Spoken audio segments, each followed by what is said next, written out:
This is Business Decoded podcast with Ronnie Spellman. An informal chats with top business moguls as they share their stories of failure and success in a fun and relaxed way. Get entertained, educated, and unlock the secrets to success. Welcome to Business Decoded with Ronnie Spellman. We're back with James Rodriguez, the Assistant Secretary for the U.S. Department of Labor, Veteran Employment Training Service Program, otherwise known as VETS, right? Right, that's right. James, the last time you were on the program, you discussed some really important things about our veterans. I just want to reiterate to our listeners that how many small businesses we have in this country. It's incredible. And so many veterans now are becoming entrepreneurs. They're finding their own path after serving their country. So it's neat to have you on because you have experience in the military, 21 years as an active duty service member. You have experience in the private sector, and then you have experience in leading our veterans programs for the Department of Labor. Welcome back. Thank you. Thank you. It's good to see you again. So you grew up in Texas, you said, and you grew up near the Gulf and made your way to being enlisted in the Marine. I did. I joined, as I mentioned, at age 17 when I was a senior in high school, and I knew that was my pathway to eventual success. And so I joined the Marines. As soon as I graduated high school, I worked for a couple of months, and then I went off to boot camp in San Diego, California. Did you? So, yeah, I spent a lot of time in Southern California, by the way. Camp Pendleton is fantastic. It is. Big operation out there. There's so many places. Yeah. I can say this. You just made me think of this. I grew up going to air shows. Okay. I went to a couple of air shows in Miramar and then in Langley Air Force Base, and it's incredible to see the Blue Angels or the Thunderbirds and to be there. You just feel the energy of our service, and you feel the power of our service as well. So, without discussing anything confidential, but our military is amazing across all branches. Yeah. It is, and I think what's often lost on people is a military service is actually a pathway to middle class. Yes. Right. And so, I often say my story is not unique to anything, in the sense that there's hundreds of thousands of men and women who join the military as a pathway to middle class. Right. They come from all across this country where they may have grew up in very modest means like I did, but they use the resources that are available to them while they're in the military. They get educated. Yeah. And the beauty of that is oftentimes now, because of the fact that because of post 9/11 GI Bill, we can transfer that GI Bill to our family members. So now we're creating generational wealth, for our children, where because of the military service that we've utilized to our benefit as a service member and veteran, then now our kids get to benefit from that. Well, you make a really good point. So many of our young people do not go to college. The number is somewhere around 65, 67% do not go directly into four-year institutions. But going into the military is like getting a college degree because you're learning so much. So if you use that well, you learn what you learn. And what I often think back on in my career, if I got into the military, I would have learned a lot, traveled the world, learned communities and people, and learned leadership. And then after I retired, roughly 20 years, I'm still young. In your case, 20 years, you would have been your late 30s, still a young man. And then you go into the private sector with all of this knowledge and experience of having been in the military. That's right. I was 39 when I retired from the Marines after 21 years. And so all the professional development that I obtained while in the military, all my experience there, but also the education. And then on top of that, the ability to get an advanced degree after I retired and utilize that advanced degree to help further my business career. So I think that's important. But at the same time, getting to use those resources for your children to go to college, or in many cases, people couldn't afford to send their kids to college when they grew up in modest means, right? And so now we're creating that generational health or wealth opportunities. And that's exactly what I did for both of my daughters. I'm very fortunate both of them went to college, and they both have graduate degrees now. They've got great careers. My wife did the same thing. She was a Marine, and she used the GI Bill, or Marine phrase that, she used the education benefits that she had to get her bachelor's degree, and that helped further her career as well. Now, at 17, was there a recruiter that came by? How did you figure out that the military was a viable option? Well, I knew I was going to join the Marines from a young age. Okay. I knew that was going to happen. So I actually sought the recruiter out myself. And I was an athlete in high school. I played all the sports in high school, like we do here in Texas. Right. And so the Marine Corps was a natural fit for me. I wanted something that was a challenge. I wanted something where I could use someone to continue to drive me to be better. Did you play football? I did. Did you? I played what football position? in Texas. I was a strong safety. Oh, wow. And so okay. I was You're one of those speedy guys. I was aggressive too. That's why the Marine Corps was another good option for me, because I was all South Texas honorable mission, nice. first team all district. As a defensive player, and then I actually, as my freshman year, I made the varsity baseball team as a freshman. As a freshman. So that's the type of personality I had. I was driven because that's what I knew was something that could help me stay focused, one, on school, but two, help me stay focused on what I knew I wanted to do after I left the military. So James, you have to tell me this as well then, because I speak to people, getting our youths, male, female, in sports is so beneficial. It's kind of like the military. You learn about teamwork, you learn about discipline. Right. You guys playing football and baseball, you're getting up early to work out, you're learning your plays, you have a game plan. Right. The military is very similar, isn't it? It exactly is, especially when you're here in this Texas heat, when you're having to get up for two-a-days. So all the people who ever played football and did two-a-days know exactly what I'm talking about. And that's the same thing that happens in the military, especially in the Marines. I can talk to that, of course, because of the need for having someone who's physically fit, which leads to mental fitness. Right. It does. And it allows you to really look at things beyond, in many cases, your perceived limitations. Sure. And that's what we want to drive, right? In my 21 years in the Marine Corps, I spent 6 years as a Marine Corps drill instructor. Oh, wow. So 3 years at the recruit depot in San Diego, training young enlisted Marines, and then 3 years at Officer Candidate School, training young officers. Amazing. And so I was able to embed in them the need to not only do what's best for you as an individual, but what's best, first and foremost, for the organization. Right. And so understanding how you become an integral part of that organization is really key to what makes the Marine Corps successful. Right. So you had a little bit of that competitive spirit before going into the military. I did. Yeah. And that carried over to both of my daughters, because also, as I mentioned, my wife is a Marine. So I think she's very competitive as well. So both of my daughters, ironically, when they were going to interviews after college, and they were saying, look, I was raised by 2 Marines. I love it. And that gets people to understand the type of personality that they have. Right. Because that carried over to them. They both played sports from a young age and did that all the way through high school. And then my oldest played in college too. Did she? What sport? She played soccer. Oh, wow. Yeah. Now, soccer, and I hear women's soccer is very, very competitive. Very competitive. So you learn how to be tough. Oh, exactly. Play those sports, yeah. Yeah, that's exactly right. At what point in the military, from enlisted, did you realize that, all right, this is going to work out well for me? Like, you felt comfortable, you felt confident, you started to look at what's next in your career.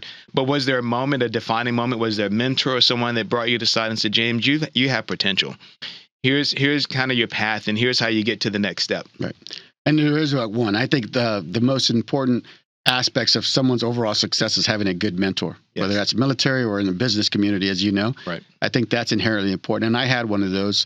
He was actually a Vietnam vet, Purple Heart recipient, name of Lieutenant Colonel Sam Flores, retired. And when I was a young Marine, I went to go work for him out in Marine Corps Air Station El Toro, which is closed down now. Yeah. I worked for him. So just don't lose your thought. But El Toro, the company that I previously worked for, was the company that purchased El Toro. Oh, is that right? And so I spent a lot of time on base after it was closed. Okay. Yeah, I broke my heart that those places closed down. Beautiful, it's a great place, Southern California. Yeah, it is. I spent 5 years out there, and he told me specifically at the time, I was a young Marine, and he said, "I need you to go enroll in college." Okay. It wasn't, you should go roll. I need you. I want you to go. That wasn't an option for you, was it? And so I was taking classes sometimes at lunch or sometimes after work. Oh, wow. And that's what I was doing, married with a child. Well, I was going to ask you that. So you were married at the time, you had a kid, but you knew this is what you needed. You need to make that sacrifice to get those classes and to work towards your degree. That's exactly right. Yeah, and so he helped me understand that. Nice. I was like, and I tell people this all the time, you're not going to be on active duty forever. Right. And so whether you do 4 years, 20 or 30 years, you have to prepare for what's next. Nice. And that's what he helped me understand at an early age.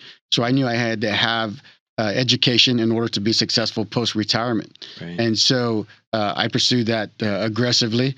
And then after I retired from the Marines, graduate degree, because when I was in the business, my mentor at the time, Doug Stewart, who was retired Army Lieutenant Colonel, and he was a vice president, and I was a manager. And he said, look, if you ever want to be a vice president in any industry, especially this one, you have to have a graduate degree. And so I went to graduate school, used my job to go to graduate school in preparation for what was my next opportunity in my eventual career path. So what's cool about this conversation, we're Business Decoded. and I didn't quite anticipate this, but it just hit me. You are decoding the process for helping that veteran make that transition into the private sector and build a successful career. So we are decoding that evolution into the private sector and managing a veteran's business. So I appreciate you giving that additional insight. What made you get into becoming an appointed person? Like what did you learn, and who, not necessarily who approached you, but how did that occur? How did you make that transition to become Department of Labor? Yeah, it was part of the business process that I actually was in. So at one point I was leading a military program within this big defense and aerospace company. Right. I was leading this program, and through the work we were doing, it got recognized by the White House. Oh. And so at the time they had White House Joint Forces Initiative that was led by Michelle Obama. Okay. And Dr. Biden took it up in this administration. Okay. And so I was part of that Joint Forces Initiative from a corporate organizational standpoint, where we were getting other corporations to understand how important it was to hire veterans. And so we worked together to create a cohort of companies that were partnering to bring more veterans into business. Very nice. They're transitioning now 2009, 2010 timeframe and 11 timeframe. And because of the work I was doing there was an opportunity within Department of Defense for me to get appointed. So the White House approached me and asked me if I was interested in this role. And to be quite frank, I said no the first time. Oh, did you? Because I was doing very well in the industry I was in. I enjoyed it. And then they did what they always do. Let's take you to lunch. And so went to lunch, and they explained to me how important it would be to my fellow veterans and active duty service members, specifically this role, active duty service members who were wounded, ill, and injured. Okay. And so what I did, I didn't say this before. When I retired from Wounded Warrior Battalion West out in San Diego. I was at the Naval Detachment, Naval Hospital San Diego, part of the detachment there. So I had combat wounded, ill, and injured Marines and corpsmen who we were taking care of. And so the role I had, which came full circle in my support of the wounded, ill, and injured community, is I became Deputy Assistant Secretary for the Office of Warrior Care Policy. Okay. Now overseeing policy for the entire Department of Defense for wounded, ill, and injured community. So going from a first sergeant role to now a Deputy Assistant Secretary role. That's amazing. That was my first iteration into the political landscape. Wow, that's pretty amazing. So were you based in the Pentagon? Where did you spend a lot of your time during that period of time? In the Pentagon and in Crystal City. So I had my team was in the Pentagon, but we were also at one of the federal buildings that was in Crystal City as well. Okay. So getting the next appointment from the President Biden, what did that look like? So again, I'm back in industry, right? And doing great work that I loved and an organization I loved, and really enjoyed it there. And after the election in 2020, then I received an email from the White House that said, we'd like you to consider this role. And literally from that point on, I did. Did you say no again? I was looking at it reluctantly. I do admit that I was looking at it reluctantly because I was 3 years into this industry and I was really enjoying it. You're thinking, not again. I have to leave industry and then come back. And then I had just moved back to Texas for the very first time on top of that. So 2018, I moved back to Texas, and we'd only been there 2 years. And I was getting asked to come right back to Washington, D.C. Right. And so I took all that into consideration in consultation with the family, of course. Right. And then we came to the realization it was the right thing to do. Anytime you get an opportunity to support your fellow veterans and their families, how could you say no? Yeah. And so we packed up, moved back to Washington, D.C., and I was part of this administration on day one. Right. The beauty of what I tell everybody is that when you're supporting your veteran community, there shouldn't be politics involved, right? I agree with you. Because, I was just going to say the same. I think one of the things that's inherently most important, regardless of what administration you sit in, is that you put the focus on the veterans because they've sacrificed so much and their families. And so you take out, I've always tried to take out the politics of things when how we support our veterans. Right. And that's how I've really driven our organization to do the exact same thing. That's amazing. So again, what's next for you? You have all of these amazing experiences. You've done it at the highest of level. And if I can just point out again to any enlisted person listening, your life and career is just an absolute model. To go from enlisted to assistant secretary for the Department of Labor is just incredible. But what's next for you now? As you start to think about what you've done and what you've achieved and what you've done for so many people across the United States, how do you continue giving that level of service, whether in the private sector or the public sector? But have you started to think about what how you can continue to make a contribution. Are you active on boards as well within the veteran community? Like, what's next for you? So I'm not active on any boards yet. Not yet. Okay. So for me, looking for an organization that I can use my skill sets that you so thankfully graciously pointed out. I appreciate that. How I can use my skill sets to advance the mission. I'm a mission-driven person. Absolutely. Because of my Marine Corps career, and then of course my civilian career. So I'm all about the mission and the people. Right. Yes. And I think when you come from a role like this, you come with a sense of continuation of purpose. Right. And so taking that purpose to whatever industry it is and being part of that industry to help drive change, but also to have meaningful work, that's what I'm looking to do. Right. I haven't landed on anything yet. Right. I'm having conversations like anybody who's in that transition phase. I'm having those conversations. And then to your point about boards, looking at where I can land on a board that allows me to use the skill sets, all the knowledge I have to help advance that board's mission as well. Because one of the tragedies would be is not take all the experience, the passion I have, and not put that to use helping my veterans after I leave my current role. Right. So the toughest question I think you'll ever have, are you a Longhorn, an Aggie, or Red Raider? Like, which you're a Texan. So yeah, I'm just kidding. You know, I'll answer this if I can briefly. So the funny story is my oldest daughter went to Texas Tech. Yes. And then my youngest daughter went to Texas A&M. And as soon as my youngest daughter got accepted to Texas A&M, I got a house divided flag in the mail for my oldest daughter. And so I have the house divided flag in my garage, prominently displayed. And they are both bitter rivals, you know. And I always tell everybody I'm an Aggie fan and an A&M fan because that's where, an A&M fan and a Texas Tech fan because that's where all my money went. And so I have to be naturally a fan of both of those two schools. Now, was your daughter at Texas Tech when Mahomes was there by any chance? She was. She was. Oh, wow. So you had some great football to attend back in those days. Yes, you know, and she... again, she was an athlete, you know, and so being part of the sports community in college was so inherently important for them. Right. And my youngest was an athlete as well, played soccer, didn't go to college to play soccer like the Otis, but they took full advantage of the experience. And I think growing up military kids was really inherently important to them because they both went to colleges where they didn't know a soul. Right. But because of them being so resilient and the lifestyle that they had in the military, from moving from duty station, meeting new people, they took that experience and took full advantage of it and became very, very, I'm proud to say, successful in their educational careers. But then post graduation, they're both very successful in their corporate careers too. And did you live abroad, part of the military, with your daughters as well? We did. We lived in Okinawa, Japan for 3 years when they were young.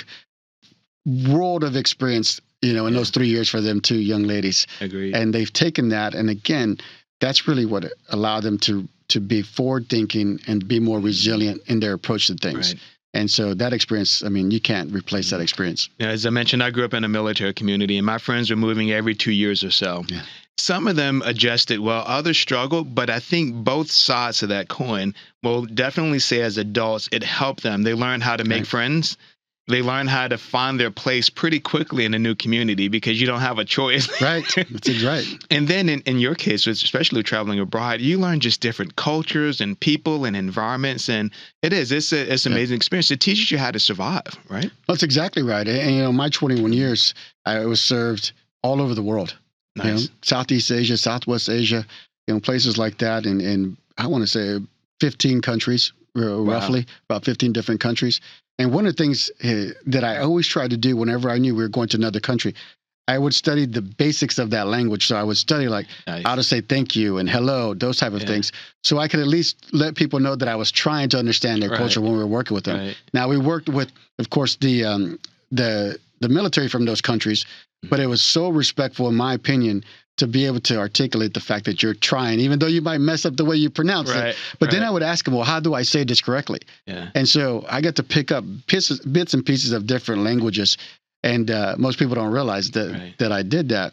And that allows you to look at the world from a complete different lens. Yeah. And so when you take that same concept in your day-to-day job, that's the type of person that you have when someone serves in the military.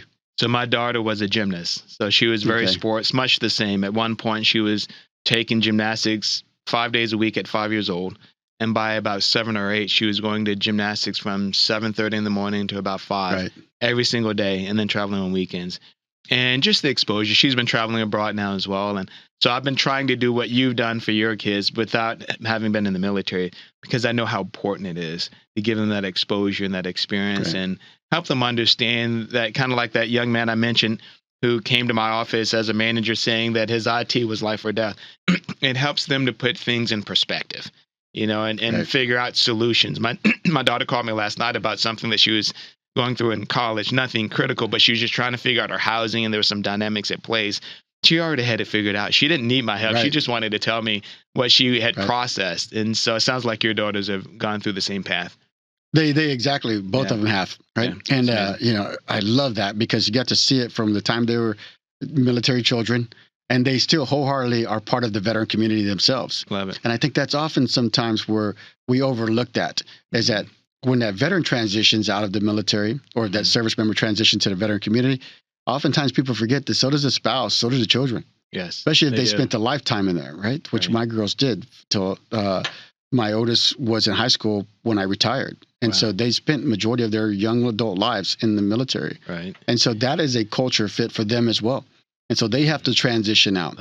But they did learn skills that were going to be very beneficial to them as young adults, just like your daughter. Right. And I think that has made them more resilient, but has also allowed them a vision into how they can achieve success, because they had to find different ways of success when they moved duty station to duty station, new community, new friends, new schools, those type of things. And that's carried over. And they're both very, very adept at pivoting when they need to pivot as well, without having to call dad up, unless they want to call me up and talk about things, which I love the most. But at the same time, they can do it on their own. Nice. So if you had to, without disclosing anything confidential, but if you had to look back now across your entire journey, what do you think may have been a most pivotal moment, and maybe one of the most complex situations that you've had to resolve, like high level, but what's been the most complex as we look to decode your career in business? Yeah. But what do you think has been one of the most pivotal moments and one of the most complex, and what was the outcome? What did the outcome look like? So I'll start off with my Marine Corps career, because the most pivotal moment for me is when I re-enlisted the very first time in 1992. Because I had spent 4 years and I was re-enlisting for another 4 years. And once I made that commitment to re-enlist for another 4 years, I knew I was going to stay for 20 years. Okay. So that was pivotal for me, because after that point on, I knew I was going to take advantage of every opportunity I had in the military to do hard things. Right. I did a lot of hard things in the military, but that made me a better person and made me a better leader. That's interesting, because I think a lot of business people, particularly, they get to a moment, let's say they start a new company. And they get to the moment. I was in a conversation with Steve Case, and he said that when he was at AOL in the early days, it took them about 10 years to really feel like they were doing something good and that they were starting to make progress. But at that 4-year period, a lot of business leaders are thinking, all right, are we going to make it? Do we think we can make it? And if so, then we're going to sign up for another 4 years, right? And I think we can make this occur. But that's an interesting assessment that you went through. Like, do I get out now and start another direction?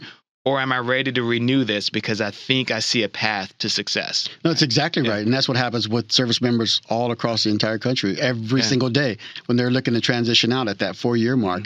Is it something I want to pursue as a career in the military, or do I want to go to a civilian career and try something else? And for me, once I made that mental decision, and in consultation with my spouse now too, once I made that decision, we made that decision, I should say, then from that point on, I knew, and I was 22. Right. Wow. And big decision. Big decision, right? Okay. And at that point on, I knew I was going to make the Marine Corps my career. So you mentioned your spouse.